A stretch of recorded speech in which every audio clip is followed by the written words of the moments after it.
तू अकेला नहीं है, तेरा हर आंसू कोई गिन रहा है। जो अकेले चल रहे हैं उनकी चाल को कोई देख न पाए, लेकिन जो देख रहा है वो साथ चल रहा है।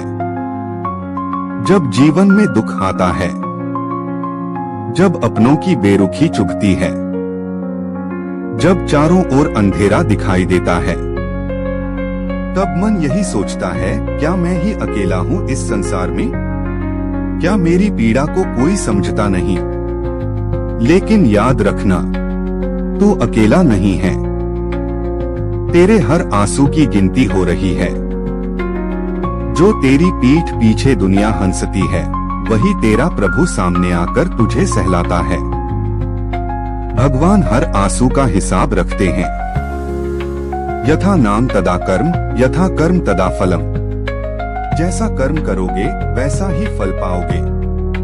हर उस क्षण में जब तू चुपचाप रो रहा होता है, हर उस क्षण में जब तू अकेले बिस्तर पर करवटें बदलता है, हर उस पल में जब तू अपने दिल की बात किसी को नहीं कह पाता, उस पल भी कोई देख रहा होता है।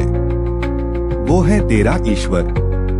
तेरे हर आंसू को गिनने वाला कोई है, और वो तब जवाब देता है जब तू पूरी तरह टूट जाता है। आंसू केवल कमजोरी नहीं, वो परमात्मा से जुड़ने का पुल है। आंसू शरीर से नहीं, आत्मा से निकलते हैं। जब आत्मा पीड़ा से कराहती है, तब आंखें बोलती हैं, और जब आंखें बोलती हैं, तब ईश्वर सुनते हैं। बारिश का पानी जमीन को नमी देता है, आंसू का पानी आत्मा को शुद्ध करता है। आंसू बहा लेना कमजोरी नहीं, बल्कि यह उस आत्मा की पुकार है जो अपने रचिता से मिलना चाहती है। जब कोई साथ नहीं होता, तब ईश्वर सबसे पास होते हैं। कभी सोचा है, जब सब दूर हो जाते हैं, जब कोई बात करने वाला नहीं होता, तब एक आवाज आती है, मैं हूँ तेरे साथ। जो ईश्वर मंदिर में दिखते हैं, वही ईश्वर तेरे भीतर तुझसे बातें करते हैं। एकांत में वही आवाज सुनाई देती है जो परमात्मा की होती है। हर पीड़ा एक उत्तर है, एक नई शुरुआत का संकेत है। पीड़ा तब आती है जब परमात्मा हमें पुकारते हैं।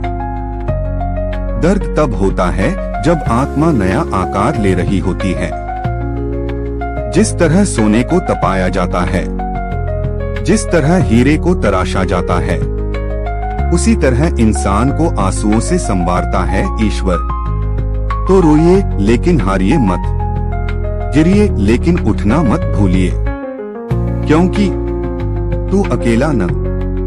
भगवान को तुम्हारे आंसू प्यारे हैं, मगर तुम्हारी मुस्कान जरूरी है।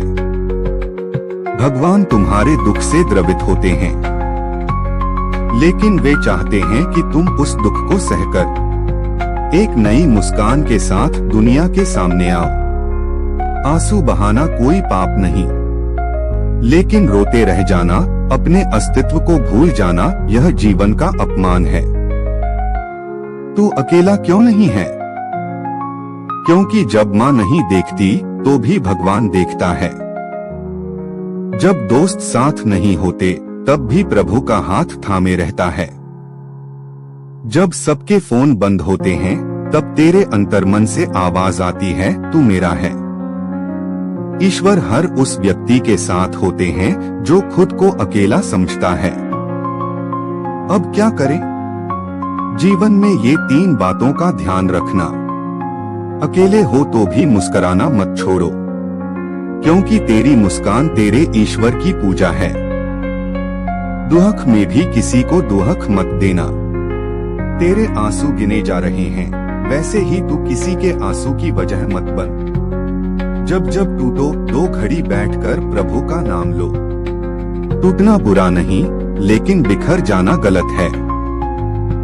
दोस्तों, आपको एक छोटी सी कहानी सुनाता हूँ।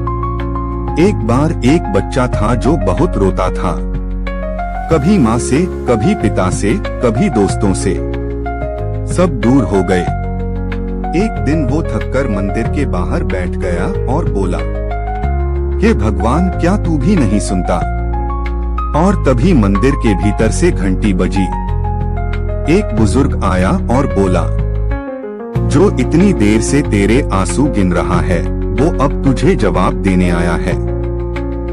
और तभी उस बच्चे ने महसूस किया, तू अकेला नहीं है, तेरा हर आंसू कोई गिन रहा है।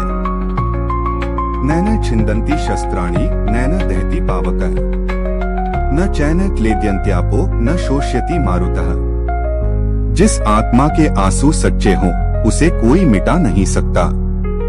अगर आप जीवन में कभी अकेले महसूस कर रहे हो तो आंखें बंद करिए, दोनों हाथ जोड़िए और एक वाक्य बोलिए, प्रभु मुझे पता है, तू देख रहा है। बस इतना कह देने से मन हल्का हो जाएगा और आंसू मुस्कान में बदल जाएंगे। तो दोस्तों, अगर आपको यह वीडियो अच्छी लगी हो तो चैनल को सब्सक्राइब करें और ऐसे ही वीडियो देखने के लिए कमेंट करें, वीडियो को लाइक करें और अपने दोस्तों के साथ शेयर जरूर करें। धन्यवाद।